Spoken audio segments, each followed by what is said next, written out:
Time is valuable, both yours and mine, so I'll save someone some time right now.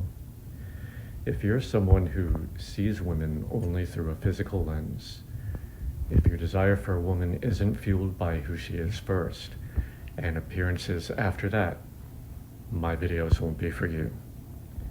That said, feel free to watch on anyway if inclined. Perhaps you'll discover there's more to you than you've been giving yourself credit for, and your perspectives just may begin to expand.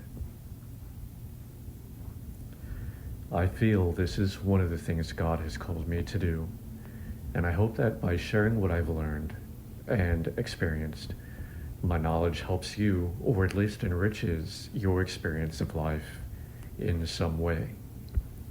When I talk about healthy masculinity, I'm doing it intentionally in a way that invites you to think about how you can apply these ideas for yourself, because we're not all the same. A lot of the advice out there is little more than someone's own idealized version of what they think is masculinity, based on themselves, and some of them are even pushing their own wounds and limitations onto you. When I talk about it, the things I say come from the conceptualized ideas of masculine and feminine as forces of nature. These have already been defined by the ancient teachings, ideas, and ideals of brilliant minds all throughout history. In correlation with applied psychology, I'm drawing from years and years of experience with who people are and how this information can improve their lives as well as the lives of those they love. I was brought up as a fundamentalist Christian, so I wasn't taught anything useful or practical about masculinity, being a man, or even just being myself. All of my present-day values and who I am today, I had to discover on my own. I used to always feel like I was missing something, some part of myself, even though I thought I was being myself. Even as I engaged in man stuff, like changing the alternator in my car, which I definitely enjoyed, I still didn't quite feel like a man, or even like myself. Always there was something missing. I didn't know what it was or how to discover what it was, and every day I lived with this trapped under ice feeling. There was a man somewhere deep down inside of me who was me, waiting to be found, but nothing I did could get through and connect, and I never felt like I was being myself. Eventually, I learned about masculine and feminine conceptually as energy, among other things, but this new understanding alone created massive change. Every man understands deep down, and however subconsciously, the tremendous responsibility that comes with being a man. The better aware of this a man is, the closer he is to accepting his true, powerful potential. But many men, especially our younger men, aren't ready for it because they don't feel like men. Men of all ages look to the world around them for this feeling, but it has to come from within. And so many of these men end up without the confidence in their ability to make decisions that lead to positive outcomes for themselves and those around them.